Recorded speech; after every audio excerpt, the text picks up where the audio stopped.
James Wan.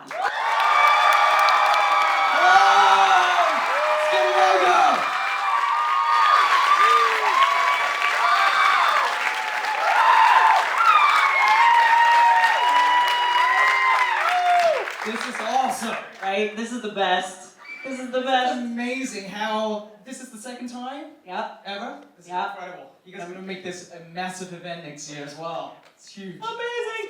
It's pretty awkward for me to bring this up right here on stage live like this, but I just want to say that bitch stole my look.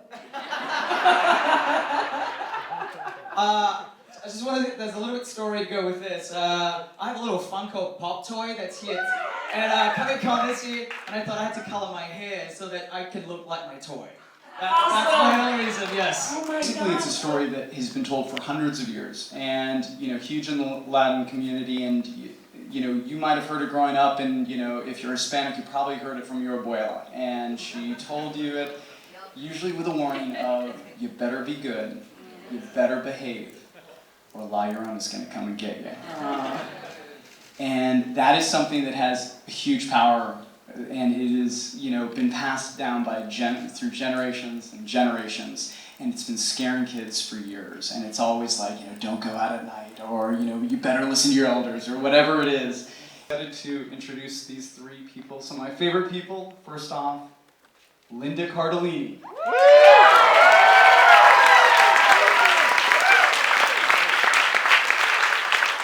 Raymond Cruz.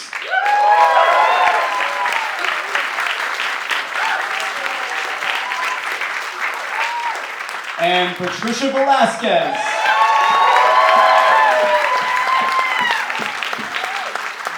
All right, you guys. So that was really odd. And another occurrence, we were in the middle of shooting, and it was super hot in Los Angeles in the summertime when we were shooting. And I'm not kidding you, a chill came through the house. This wasn't air conditioning. A chill came through the house. Definitely wasn't. There was no air. It was a low budget film. So We had no air conditioning. a chill came through the house, and I stopped, and I turned, and one of my friends said, "We're not alone." I really got scared. Now, personally, I believe very much in La Llorona, and even though it's a story that we tell our children so they behave, you ask one Latin person at 60, 70 years old if they have stopped believing in La Llorona, and they will all say no, because we believe in La Llorona. So the first time I read it, La Llorona aside, knowing her or not knowing her, it was terrifying because she takes children. And I don't want to spoil anything, but it's brutal. A lot more, one thing I can say about it is it's a lot more physical than I ever imagined. Because it's the first film I've ever done like this. And I would read things in the script like, oh wow, that's going to be amazing. Oh, that's so scary. That's so great. And this big fight and this, there's water, there's all this. And then when you're there on the day, and you're wet for 8 hours, and you're, being thrown around on, against walls and down halls, and then you come out and we come home so sore and bruised, and it would be my muscles. It would be like I was working out the entire time, and you don't realize when you're reading the script how much actual physical activity it's going to take to be in a scary movie, and now I know that. That's one of The only thing I can say that'll frighten you is that it's a very timely film. It takes place in the 70s. But La Llorona predates Trump by 200 years in separating Mexican children from their parents.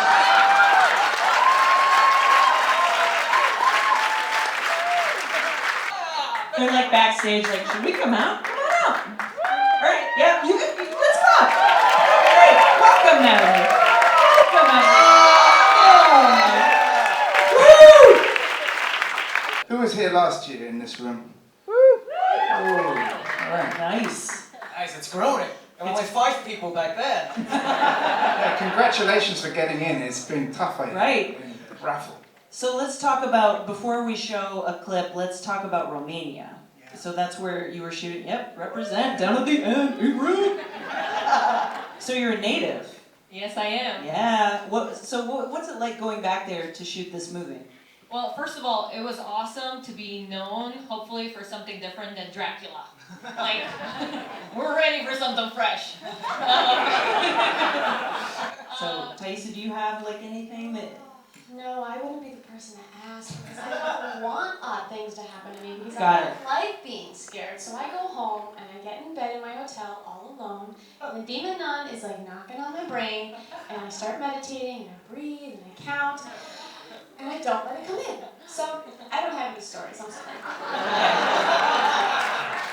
And it was frustrating, like a lot of filmmaking is when you're trying to rehearse, get something right. And finally we got the shot, and I was sitting on my own in this dark room. I was like, yeah, we got it, okay, perfect, brilliant. And I said, oh, did you see that? And I turned around to the two guys in this room with only one door in front of me. And there was just no one in the room, and there never had been anyone in the room. And this was a fortress that people had died in, and it was a, true. So I genuinely was like, I turned around to say, oh, that was great, wasn't it? And there was just there was no one in the room. I can't explain it, and it was part of making a nun, and I think it was the spirits were checking in on making sure I did a good shot. Or maybe it was James. I think it was the spirit of me. Just going, Karen, you better get the fucking shot right. Don't screw up the franchise. Time is money.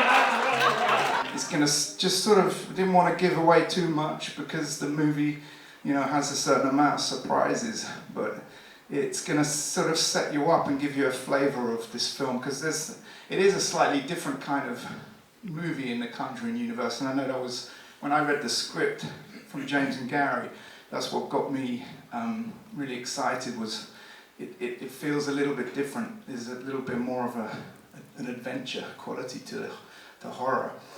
I actually got a little surprised because I brought the demon nun along with me tonight. No. Not demon nun, Annabelle, demon nun. Oh my God, it's doubly bad. One could be it. So she's possessed this doll. So I want to take a little photo. Okay, let's do it. Yeah. No, I'll tell you, we'll put her here for the rest of this, and maybe we can get a photo. All right. Yeah. Yeah, and then do a little selfie.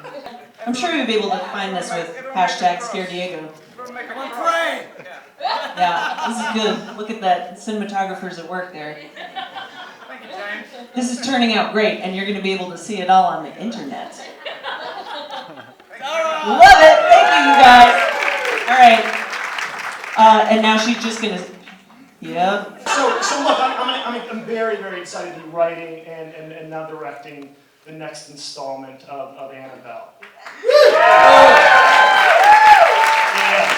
I'll shoot this year.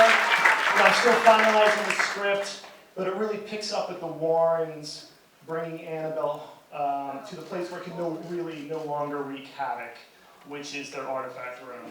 She really awakens the evil within that room, and they set their, they set their sights. They target the Warrens' 10-year-old daughter Judy, and so that's. It activates. That's the setup. Judy's been through so much. Yeah, I'm 90% sure it turns out okay for her. Annabelle basically activates all the other haunted artifacts in that room. So it's basically a night at the museum with Annabelle. That's right. Oh my God. Yeah. All right, you guys, with that news, that concludes our second annual New Line hashtag ScareDiego. Keep it going. Thank you, Lauren, Thaisa, James, everybody from the Curse of La Llorona. And also, It Too. I'm Gray Drake from Rotten Tomatoes. Everybody have a